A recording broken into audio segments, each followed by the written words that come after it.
3 point में हम लोग जगह जगह गांव जा जाके कॉमन मीटिंग करके या टेबल टॉक के माध्यम से हम लोग क्या कर रहे हैं, प्रचार प्रसार कर रहे हैं। क्या है कि जब भी यहाँ पे जमीनी स्तर में हम लोग जुड़े, लड़का लोग जुड़े, तो महसूस ये किए कि धर्म कर्म के साथ साथ आदिवासी समुदाय को अपने ग्राम पंचायत जो कानून व्यवस्था है हमारा, उसको जमीनी स्तर पर दुरुस्त करना पड़ेगा।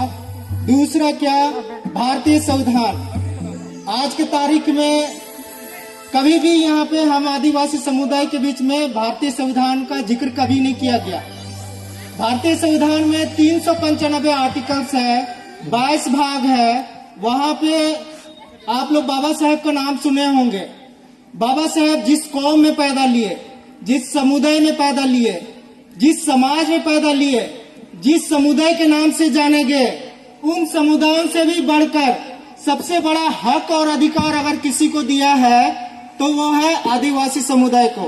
तो आदिवासी समुदाय को बाबा साहेब, बाबा भीमराव अंबेडकर हम आदिवासियों को भारत देश में एक राजा बना के गए, लेकिन आज के तारीख में हम आदिवासी एक भिखारी बने हुए हैं। संवैधानिक अज्ञानता के कारण या संवैधानिक जागरूकता की कमी के कारण हम आदिवासी क्या बने हुए, एक भिखारी बने हुए। तो यहाँ पे देने वाला का गलती है कि लेने वाला का गलती है? लेने वाला का गलती है। आज यहाँ पे ऐसे ऐसे हक और अधिकार का डिफाइन किया हुआ है आपका संविधान में। आदिवासियों को आज तक नहीं पता है कि संविधान में क्या है। आज तक यहाँ पे आदिवासी समुदाय को ये नहीं पता है कि संविधान में हमारे कितने बड़े बड़े हक और अधिकार दे रखा है। आप 243 देख लो, न्याय पंचायत चुनाव का अधिकार देख लो। जो हमारा आप लोग एक नारा सुने थे, ना लोकसभा ना राज्यसभा, सबसे बड़ा ग्राम सभा। तो हम लोगों का जो ग्राम पंचायती व्यवस्था है वो supreme court, high court, civil court से भी बड़ा होता है। मतलब कि एक एक गांव में ग्राम पंचायत को दुरुस्त करना पड़ेगा, कानून व्यवस्था को दुरुस्त करना पड़ेगा जो हमारे दादा परदादाओं ने बना रखा है। तो आज की तारीख में ये हो रखा है कि हम जो हमारे दादा परदादा लोग विरासत से ग्राम पंचायत दे रखे हैं, हम उनको भूल गए। ऊपर से यहाँ पे बाबा साहेब आर्टिकल 243 के तहत हम लोगों को न्याय पंचायत चुनाव का अधिकार दे रखे हैं, न्याय पंचायत का विस्तार का अधिकार दे रखे हैं। उनका यहाँ पे उनका अहमियत दे रखे हैं कि न्याय पंचायत जो भी यहाँ पे ग्राम पंचायत के थ्रू से जो भी डिसीजन लेगा वो civil court, high court, supreme court से बड़ा होता है। तो ये सब चीजें हैं। लेकिन यहाँ पे जब इन चीजों को अध्ययन कर रहे थे तो मेरे को जब हम नहीं पढ़ते थे तो संविधान नहीं पढ़ने से पहले से मेरे को पता था कि आदिवासी ना तो हिंदू है ना तो ईसाई है।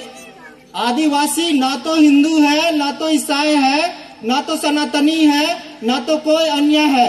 आदिवासियों का संवैधानिक पहचान क्या है? एसटी है। आदिवासियों क्या संवैधानिक पहचान क्या है? एसटी है। एसटी मतलब क्या होता है? Scheduled tribe. क्योंकि क्या है ना, आज के तारीख में हम पूरे ऑल ओवर इंडिया के जितने भी लड़का लड़कियां लोग हैं, हम लोग यहाँ पे फेसबुक, इलेक्ट्रॉनिक मीडिया के माध्यम से एक दूसरे से कनेक्ट हो गए हैं। और उसके बाद यहाँ पे जितने भी भारत के जितने भी आदिवासी लड़का लड़कियां लोग हैं, उनको ये बोला जा रहा है कि आप ग्राम पंचायत को दुरुस्त कीजिए। भारतीय संविधान जो यहाँ पे हमारा हक और अधिकार के लिए उल्लेख किया गया है उसका वर्णन कीजिए। उनको बतलाइए कि क्या क्या यहाँ पे फंडामेंटल राइट्स में हमारा हक और अधिकार दे रखा है, क्या क्या अनुच्छेद है वो बतलाइए। तीसरा क्या भारतीय कानून क्या है। यहाँ पे अभी शायद यहाँ पे आए हुए हैं, ये आपका पोखर टोली से माँ लोग आई हुई है। तो पोखर टोली की माँ लोग वहाँ पे एक बकास भुयारी पहनान ये एक सामुदायिक संपत्ति होता है हमारे समुदाय में। हमारे पुरखा लोग हमारे समुदाय में 3 संपत्ति का व्यवस्था कर रखे हैं। पहला जो संपत्ति का व्यवस्था कर रखे हैं वो क्या है? रैती, जिसमें दादा परदादा का नाम चढ़ता है। उस जमीन में भारत सरकार का टैक्स लगता है। लेकिन जो दूसरा जो संपत्ति का व्यवस्था कर रखे हैं वो धार्मिक संपत्ति का व्यवस्था कर रखे हैं। धार्मिक संपत्ति में क्या आता है? आपका सरना, मसना, अखड़ा, देसावाली, आपका हड़गड़ी पूजा स्थल, आपका यहाँ पे 2 सिमानी, 3 सिमानी, आपका यहाँ पे जतरा स्थल, वो आपका धार्मिक व्यवस्था के तहत आता है। दूसरा क्या? सामुदायिक संपत्ति। सामुदायिक संपत्ति को आप लोग क्या बोलते हो? सामाजिक संपत्ति। तो सामुदायिक संपत्ति में आपका क्या होता है कि वैघा, जो हमारा पुजार होता है उसको पहान बोलते हैं, वैघा बोलते हैं। वैघा को मदद करने के लिए कोटवार, महतो, पैनभोरा रहता है। तो उनको क्या, जब यहाँ पे गांव में डिप्यूट किया जाता है तो गांव वाले उनको जोत कोड़ के लिए जमीन देते हैं कि नहीं? जोत कोड़ के लिए जमीन, तो वो है क्या?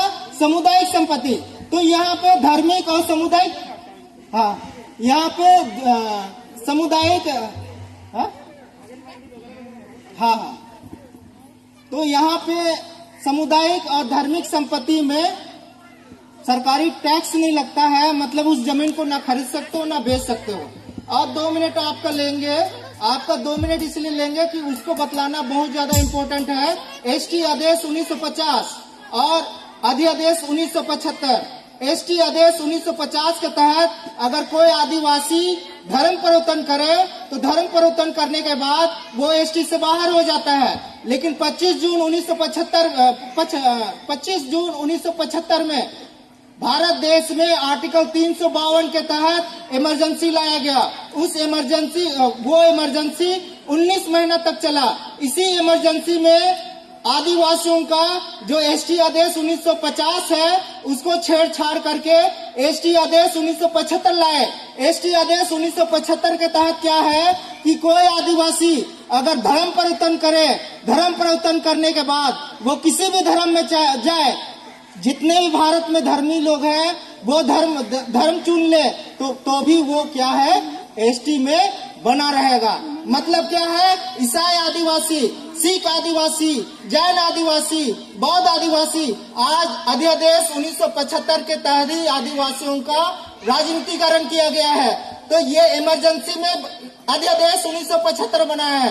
इमरजेंसी में जो भी कानून बनता है उसका वैधता 6 महीने होता है। लेकिन अध्यादेश 1975 आज के तारीख में 45 साल से आज तक जीवित है। मतलब हमारे एमएलए एमपी सो रहे हैं, हमारे जो धर्म अगुवा हैं वो सो रहे हैं, उनको संवैधानिक और कानून का जानकारी नहीं होने के कारण आज तक अध्यादेश 1975 पे काम तक नहीं कर पाए। अध्यादेश 1975 को आज तक उसको 1977 में ही क्या हो जाना चाहिए था? निरस्त हो जाना चाहिए था। लेकिन 45 साल से अध्यादेश 1975 आज तक लागू है।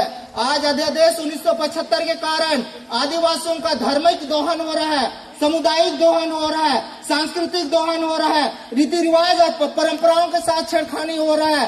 तो आदिवासियों को, पूरे भारत के आदिवासियों को मिलकर अध्यादेश 1975 को निरस्त करवाना होगा।